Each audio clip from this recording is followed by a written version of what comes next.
ከመንገድ ላይ ያነሳኝ ያለ ዕድሜ ያከበርከኝ ሰባርከኝ ከትልቅ ሰዎች ጋር ደባለከኝ ከመንገድ ላይ ከኑ ኢላልለኑ ጎፍታ ኢየሱስ ክርስቶስዳ yeroo kana hin kadhanna dubbii kana waaqayyo hiikee nutti akka dubbatu gooftaa sin kadhadha sin galateeffadha maqaa kee eebbisa waa'ee obboleessa fuula kee jiru kana waa'ee obboleettii fuula kee jirtu kana waa'ee warra ammanatti dubbadhu sin jedhanii si dhaggeeffachuu dheebotan kanaaf galanni guddaan teessoo kee irratti siif haa ta'u obboleettii kana situ guyyaa har'aatiin ga'e obboleessa kana situ guyyaa har'aatiin ga'e waan baay'ee mana isaanii irra dabarsite waan baay'ee jireenya keenya irra dabarsite maqaan kee haa ulfaatu amma immoo sin kadhadha ilaa sagaleen kee kun jireenya keenya irratti akka inni hojjetu namoota kufanii jiran namoota dadhabanii jiran namoota abdii kutatanii jiran ani naman qabu ani firan qabu warra jedhan kanaaf sagaleen kee kun muka qabataa ta'ee ulee qabataa ta'ee fi qabatanii akka isaan lafaa ka'aniif jireenya isaanii keessatti sammuu isaanii keessatti seef akka ta'u sin kadhadha afuurri kee obboleettii kanatti dubbatu afuurri kee obboleessa kanatti dubbatu ani namni sagalee kee qabadhee jiru kun dadhabaadha eenyu ol miti hundumaa gadidha yoo afuurri kee dubbate malee hin danda'u ofii koo dubbachuu afuurri kee dubbatu arraba koo geeddarii dubbadhu sagalee keetiif ulfaadhu sagalee kee kanaan wanti mormu kan dhaame haa ta'u jireenya namaatiin kan lolu qalbii namaa kan saamu sammuu namaa kanatu maqaa gooftaa Yesuusin iddoo sagaleen kee qabatu kan qabatu afuurri hamaan haa hidhamu lafa jala lafarraa haa hidhamu qilleensarraa haa hidhamu yeroo qabnu nu eebbisi maqaa Yesuusin ameen. Waaqayyo isin eebbisu dubbii waaqayyoo mata duree afuurri waaqayyoo na keessa kaa'ee akkan isinitti dubbadhuuf keessa koo guutuu kan isin qabattan akkas jettanii qabattu waaqayyoo waan si wajjin jiruuf lafa yaadde geessaa mata duree afuurri waaqayyoo naaf kenne waaqayyoo waan si wajjin jiruuf lafa yaadde geessaa kutaa macaafa qulqulluu keessaa seera uumamaa boqonnaa 28 lakkoofsa 10 hanga 22tti qabattu sagalee kana amantiidhaan dhaggeeffadhaa waaqayyootu dubbachaa jira nan dubbisa kutaa kana seera uumamaa 28 lakkoofsa 10 yommus Yaaqoob Bershebaadhaa ba'ee gara Kaaraanitti adeeme inni iddoo tokko ga'ee aduun lixnaan achi bule dhagoota iddoo sana jiran keessaa tokko fuudhee mataa isaa jala kaa'ate iddoodhuma sana ciise inni achitti abjoote yaabbannoo hundeen isaa lafa dhaabate fiixeen isaa bantii waaqa bira ga'u tokko in arge kunoo ergamoonni waaqayyo isa irra ol hin ba'u gadis hin bu'u turani waaqayyo immoo isa gararraa dhaabate ani waaqayyo gooftaa isa kan Abrahaam abbaa keeti waaqayyo isa kan Yisihaaq lafa ati irra ciiftu kanas siif sanyii keetiifis nan kenna sanyiin kees akka biyyoo lafaa in ta'a gara lixa biiftuutti ba'a biiftuutti harka bitaatti harka mirgaattis hin bal'ifatta qomoon biyya lafaa irraas hundinuu sababii sanyii keetiifis in eebbifamu kunoo ani si wajjinan jira iddoo ati dhaqxu hundumaatti sin eega biyya kanatti sin deebisa waan ani sitti dubbadhe siifan raawwadha malee sin gatu jedhee ameen. Lakkoofsi 15 akkas jedha mata duree koo wajjin tokkodha kunoo ani si wajjinan jira iddoo ati dhaqxu hundumaatti sin eega biyya kanatti sin deebisa waan ani sitti dubbadhe siifan raawwadha malee sin gatu jedhee ameen. Qalbiidhaan sagalee kana dhaggeeffadhaa waaqayyoo waan si wajjin jiruuf lafa yaaddee geessa obboleettii na dhaga'aa jirtu nana obboleessa na dhaga'aa jirtu waaqayyo qofti waan si wajjin jiruuf lafa yaadde in geessa. Kutaan kun seenaa Yaaqoobiin nutti dubbata waa'ee Yaaqoobiin nutti dubbata Yaaqoobiin gabaabseen isinitti dubbadha waa'ee Yaaqoob irratti sagalee waaqayyoo isinitti dubbadha har'a Yaaqoob har'a lafarra hin jiru dubbiin waaqayyoo kun immoo har'a anaaf isinitti dubbachaa jira. Kutaa kanatti boqonnaa 28 qabdanii yoo dubbiftan seenaa Yaaqoob kana mana haadha isaatii fi mana abbaa isaatii ba'ee namni ba'ee hin beekne manaatii yeroo inni karaarra adeemu ilaalla. Maaliif manaa ba'ee yaada lamaan manaa ba'ee Yaaqoob manaa ba'ee hin beeku Esaawuu obboleessa isaatullee bakkee oola malee Yaaqoob mana keessa oola mucaa manaati Yaaqoob garuu gaaf tokko manaatii ba'e Abbaan isaa akkasittiin jedhe. Eesa'uun biyya kana keessaa fuudhe. Ijoolleen durboonni Eesa'uun fuudhan sun haadhaaf abbaa Yisihaaq fa'i hin taane. Sababii kana abbaan Yaaqoob kun maal jedha? Yaaqoobiin dhaqiitii biyya eessuma keetii fuudhi. Achi fagaadhu barbaadadhu malee biyya kanaan fuudhin ittiin jedha. Kun yaada tokkodha, yaada Yaaqoobiin manaa baasedha. Inni kan biraa immoo eebba Eesa'uu sana waan saamee fi Eesa'uun isa ajjeesuu waan barbaadeef haati isaa akkasittiin jette. Haariin obboleessa kee Eesa'uu hamma qabbanaa'utti baqadhu biyya kanaa deemi biyya kanaa ittiin jette. Yaada kana qabatee mucaan manaa ba'ee hin beekne kun manaa ba'e. Ilaala. Utuu karaarra adeemaa jiruuti aduun itti dhiiti. Gaafa kana mucaan manaa ba'ee hin beekne fira hin qabu, nama hin qabu, obboleessi duukaan jiru, abbaan haati duukaan jiranii qobaa deemaa jira. Lafa aduun itti dhiite gadi ciise. Haala ulfaataadha. Mucaan iddoo sanatti qobaasaa namni jiru, namni abdii kutatee jiru, mana abbaatii ba'eera, mana haadhaatii ba'eera, lafa gargar citaarra kan jiru, lafa onaa keessa kan jiru, qobaasaa deemaa kan jiru, waaqni waaqotaa, waaqni Abrahaam, waaqni Yisihaaq iddoo sanatti itti mul'ate. Akkasittiin jedhee lakkoofsa 15 boqonnaa 28 ansi wajjinan jira. Mana haadha keetii baatee deemaa jirta malee, mana abbaa keetii baatee deemaa jirta malee, qofaa kee obseeta malee ansi wajjinan jira ittiin jedhe. Waan qobaa kee jirtu sitti hin fakkaatin, waan qofaa kee lafa onaa kana keessa jirtu sitti hin fakkaatin yaa Yaaqoob, ana Waaqayyootu si wajjin jira. Biyya amma keessaa deemaa jirtu kanatti iyyuu sin deebisa ittiin jedhe. Waanan sitti dubbadhe siifan raawwadha ittiin jedhe. Samii banamaa arge Yaaqoob. Waaqayyo si wajjin jira. Mee akkas jedhaa amantiidhaan ofirratti dubbadhaa. Waaqayyo anaa wajjin jira jedhaa dubbadhaa.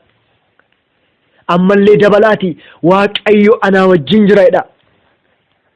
Eeyyee Waaqayyo si wajjin jira. Qabxii sadiin gabaabsee sinitti hima. Waaqayyo gaafa namaa wajjin jiru, Waaqayyo inni si wajjinan jira siin jechaa jiru kun maalitti si gargaaree si wajjin ta'uu isaa mul'isa. Waaqayyo inni si wajjinan jira siin jechaa jiru kun qabxii tokko haalota ulfaataa keessatti si wajjin ta'ee lafati yaaddeen si ga'a. Haala salphaa miti. Waan namni si gargaaruu danda'u sin gargaaru Waaqayyo. Waan ati of gargaaruu dandeessu sin gargaaru Waaqayyo. Haalota ulfaatoo namni nama gargaaruu hin dandeenye. Haalota ulfaatoo firri nama gargaaruu hin dandeenye keessatti si gargaaree lafati yaaddeen si ga'a. Seera uumamaa boqonnaa 28 kana keessa argattu Yaaqoob naman qabu qobaasaa ciise lafa onaarra. Mana namaatti goruuf firan qabu. Lafanni qobaasaa ciise haala ulfaataa keessatti Waaqayyotti mul'atee si wajjinan jira jedheen. Har'a immoo ergaan sii qaba. Qofaa kee jiraachaa kan jirtu, naman dhabe kan jettu, firan dhabe kan jettu, haallan keessa jiru ulfaataadha. Nama ol hin galchu haalli koo, balballi koo cufaadha kan jettu. Balballi kee nama ol galchuu dide, haalli kee nama ol galchuu dide, ganama kana ilma Waaqayyoo ol siif galcha. Ilma Waaqayyootu olitti siif gala. Haala namni olitti sii galuu hin dandeenye, dhimma namni itti sii hirmaachuu hin dandeenye, Yesuus Kiristoos itti sii hirmaata. Ilaala, haala ulfaataa keessatti Yaaqoobitti mul'ate Waaqayyo. Qofaa koon jira kan jettu, naman qabu kan jettu, lakki fira caalu Yesuus Kiristoosiin qabda, ati qobaa kee miti.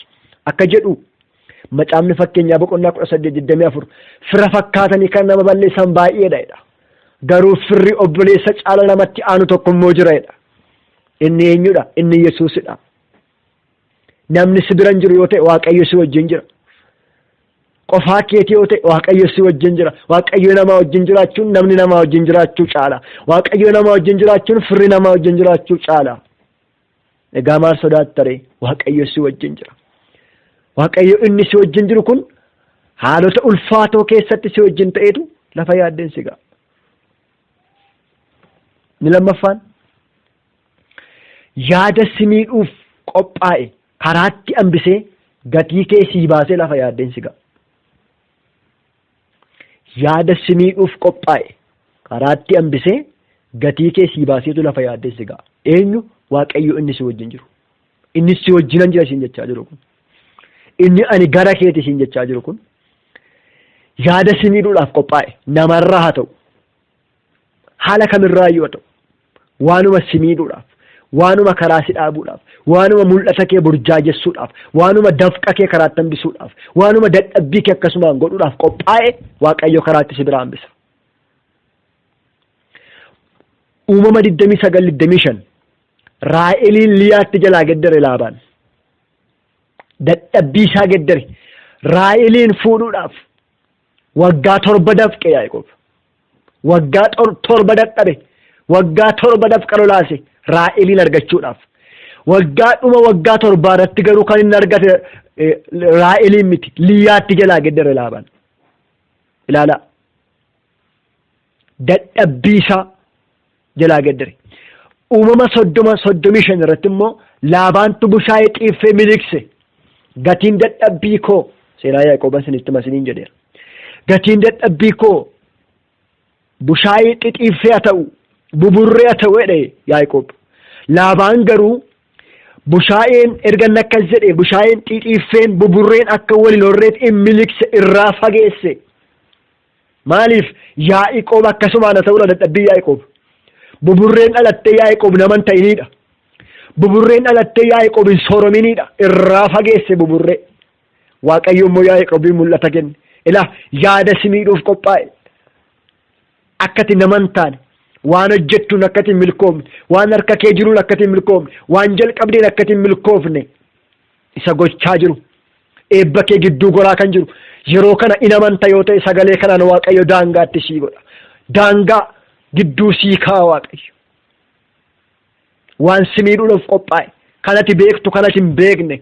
Mul'ata keerratti kan qophaa'e, hojii keerratti kan qophaa'e, Waaqayyo ganama kana si bira hambisa. Waaqayyo yeroo kana si bira hambisa. Malati jirtu hojii keerra, mul'ata keerra, bara keerra isa si miidhuuf qophaa'aa jiru, qophaa'ees jiru, Waaqayyo si bira hambisa. Ilaala. Waan nama dhibudha. Mana isaatii hojjeta. Erga Yaaqoob mana Laabaan galee Laabaan iyyuu ni eebbifame. Inni garuu deebisee maal godha? Yaaqoob akka inni hin eebbifamnee fi horii bushaayee buburree kana irraa fageessa akka isheen waliin horreef. Waaqayyo garuu Yaaqoobiin mul'ata kenne. Si miidhu wanti hamaan. Maaliif? Waaqayyotu si wajjin jira. Dhugaadha obboleessa akka obboleettii koo hin amanta yoo ta'e. Utuu Waaqayyo si wajjin jiru. Wanti siif qophaa'e, oh haleluuyaa, boolli siif qophaa'e, qorichi siif qophaa'e sin ajjeesu Waaqayyotu si wajjin jira. Kiyyoon sii kaame sin qabatu, bineensi nama iddee sin ajjeesu Waaqayyotu si wajjin jira. Mee ammallee dabalaa keessa of gashaatii Waaqayyotu anaa wajjin jira jedhaa ofirratti dubbadha.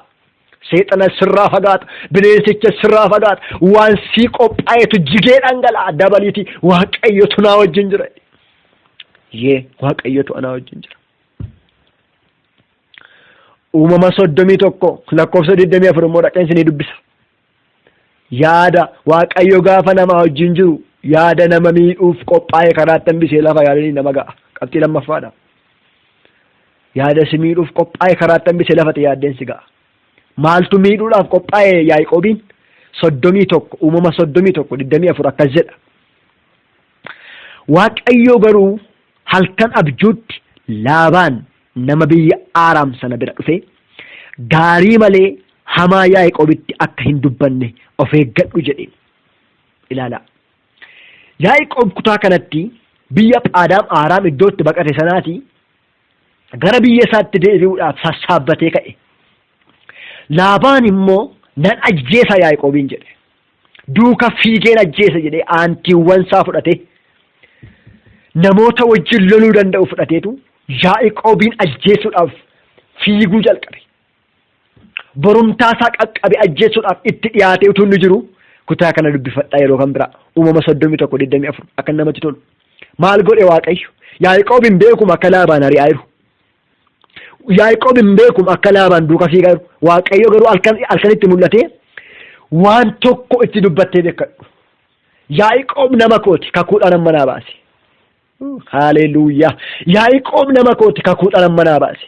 Yaaqoobii wajjin nama jira miti natu jira. Waan tokko harka keetti buuftee beekadhu Yaaqoobitti ittiin jedhe Waaqayyo. Akeekkachiisa kenneef. In amanta yoo ta'e yeroo kana Waaqayyo fagoodhaa dhiyoodhaa waan si lolaa jirutti akeekkachiisa sii kenna. Akeekkachiisatti sii kenna. Ittiin bu'in isheen kan kooti. Ittiin bu'in inni kan kooti. Maqaa kee dha'ee Waaqayyo sii falma. Ittiin bu'in obboleettiin kun kan kooti. Ittiin bu'in obboleessi kun kan kooti. Sirraa lola Waaqayyo sii falma Waaqayyo si wajjin jira ka. Jennaani hamaa itti dubbattee beekadhu Yaaqoobitti akeekkachiisatti kenna Waaqayyo. Gaafa bira ga'u akkasittiin jedhee. Uumama 31 lakkoofsa 29 gaafa Yaaqoobiin bira ga'u silaa ajjeesuufidha. Tu Waaqayyo akeekkachiisatti laannatee akkasittiin jedhe. Si namoota kees miidhuu illee nan danda'an ture. Ilaa ajjeesuu illee miidhuu illee nan danda'an ture. Garuu Waaqayyo inni kan abbaa keeti eda halkan ati gaarii malee hamaa Yaaqoobitti akka hin dubbanne of eeggadhu naan jedhe. Haleluuyaa. Utuu Waaqayyo si wajjin jiru, utuu Waaqayyo siif dubbatu, utuu Waaqayyo siif falmu, utuu Waaqayyo si caalchifatee jiru hamaan sirra hin ga'u sodaatin. Waan ati hin argine waan ati argitu sirratti hin dhiisu Waaqayyo. Ati kan isaa ta'i, ati isaaf amanami, ati isaaf jiraadhu, yaada Waaqayyo duwwaa raawwadhu malee dhugaan sitti hima dubbii Waaqayyo irra dhaabadhe, dhugaan sitti hima sagalee Waaqayyo irra dubbadhe. Ati kan Waaqayyo ta'i qofa, ati qulqullummaa kee eeggadhu qofa, ati Waaqayyoof jiraadhu qofa malee Waaqayyo hamaa sirratti hin dhiisu. Isa si miidhuu fiigu sirratti hin dhiisu, isa si ajjeesuu fiigu sirratti hin dhiisu. Irraa lolee Waaqayyo hin falme Yaaqoobiif, siifis sii falma, siifis sii dubbata, siinis sirraa deebisa.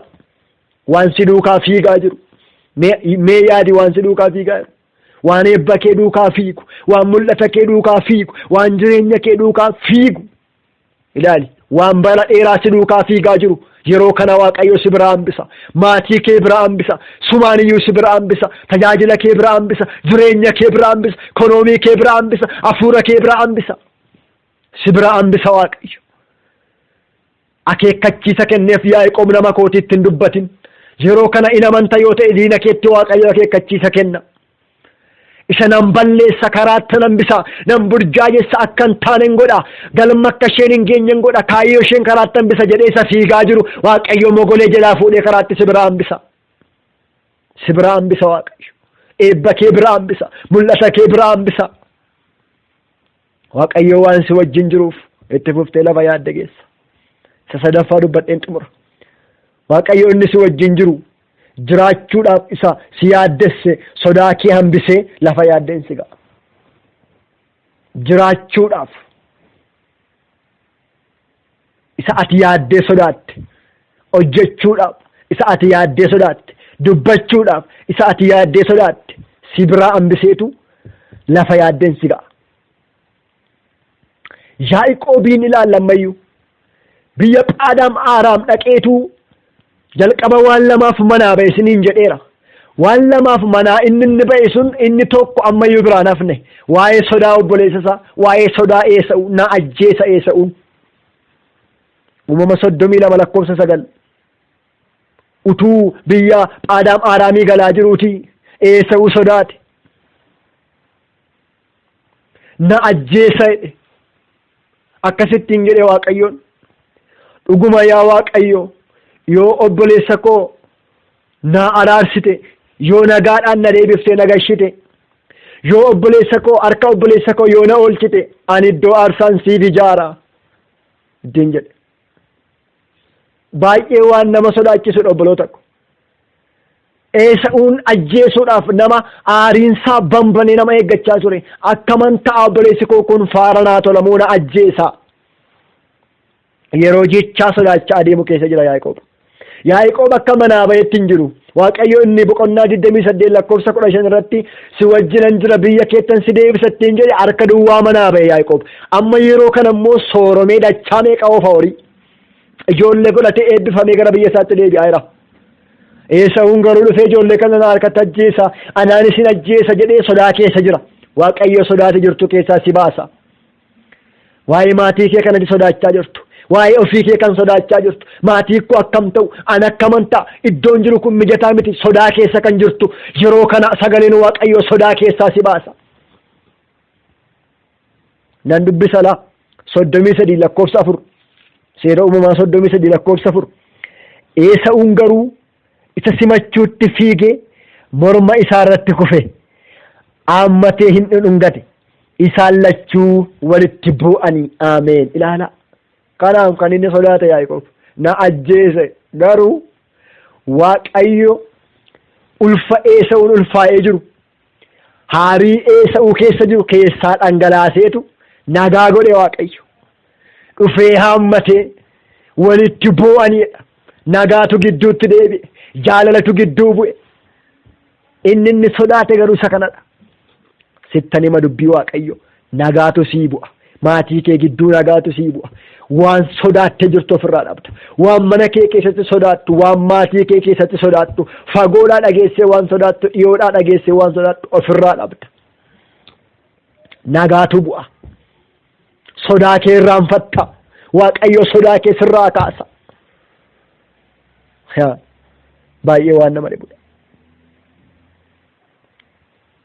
Akkasittiin nagaadhaan deebi'ee gale Yaaqoob. Waan tokkoon sitti hima kana duukaa nagaamaan deebitee galta. Waan tokkoyyuu hin ta'u. Ilaa amanadhu Waaqayyoon sittan hima. Yaaqoob nagaadhaan manaa ba'e. Nagaadhaan deebi'ee manatti gale. Fageenyarra kan jirtu, dhiyoos kan jirtu, haala ulfaataa keessa kan jirtu, akkaman ta'a kan jettu hin sodaatin dhaamsan sii qaba yeroo kana. Sagantaa kanaan sababeeffatee Waaqayyo waa sitti dubbachaa jira. Sodaa keessa kan jirtu jireenyi kee akkaman ta'an, akkamittan deebi'ee gala, maaliinan deebi'ee gala, maal harkatti qabadheen deebi'ee gala kan jettu hin sodaatin nagaadhamaan galta. Dachaa meeqa eebbifamee gala Yaaqoob. Karaatti namni yaadonni isa miidhan garuu turaniiru. Eebbasaa karaatti kan hambisuu barbaadan isumayyuu umurii malee ajjeesuu kan barbaadan baay'ee turaniiru. Waaqayyo garuu yaadota isa miidhuudhaaf qophaa'an hundumaa karaatti hambisee Yaaqoob nagaadhaan eebbifamee akka galu godhe. Nagaadhaan eebbifamtee galtatis, nagaadhaan hojjettee galtatis, milkooftee galtatis homaa tokkoyyuu sirra hin ga'u. Maaliif?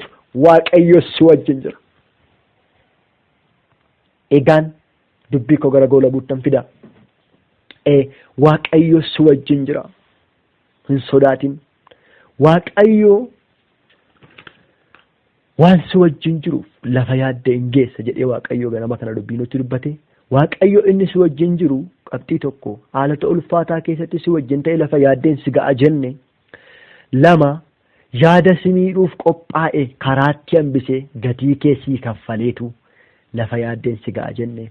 Jiraachuuf waan ati sodaatte sodaa kee karaatti hambisee sodaa kee sirraa balleessee lafa yaaddeen si ga'a jenne seenaa Yaaqoob irra dhaabanne ilaalle. Sagalee kanarra dhaabanne Waaqayyoon kadhanna. Daqiiqa gabaabaan sinii kadhadha Waaqayyooni. Waaqayyo si wajjinan jira siin jedhe. Obboleessa koo obboleettii koo Waaqayyotu si wajjinan jira siin jechaa jira. Egaa amma waa tokko irraanfadhu mee kadhanna. Irraanfadhu. Sodaa kee irraanfadhu. Yaaddoo kee irraanfadhu. Akkaman ta'aa kee irraanfadhu. Annaman qabuu kee irraanfadhu. Anfiran qabuu kee irraanfadhu. Firri fira caalu tokko Yesuus si wajjin jira. Dhugaadha. Fakkeenya 18:24 sinitti meera. Fira caalaa, obboleessa caalaa, firri namatti aanu tokko jira. Ilaa mogoleen kee laafee kan jiru siifan kadhadha. Dadhabdee kan jirtu siifan kadhadha. Humna dhabdee kan jirtu siifan kadhadha. Akkaman ta'a jechaa kan jirtu, sodaa keessa kan jirtu, waa'ee maatii kee, waa'ee ofii kee, waa'ee jireenya kee sodaa keessa kan jirtu akka Yaaqoob kana.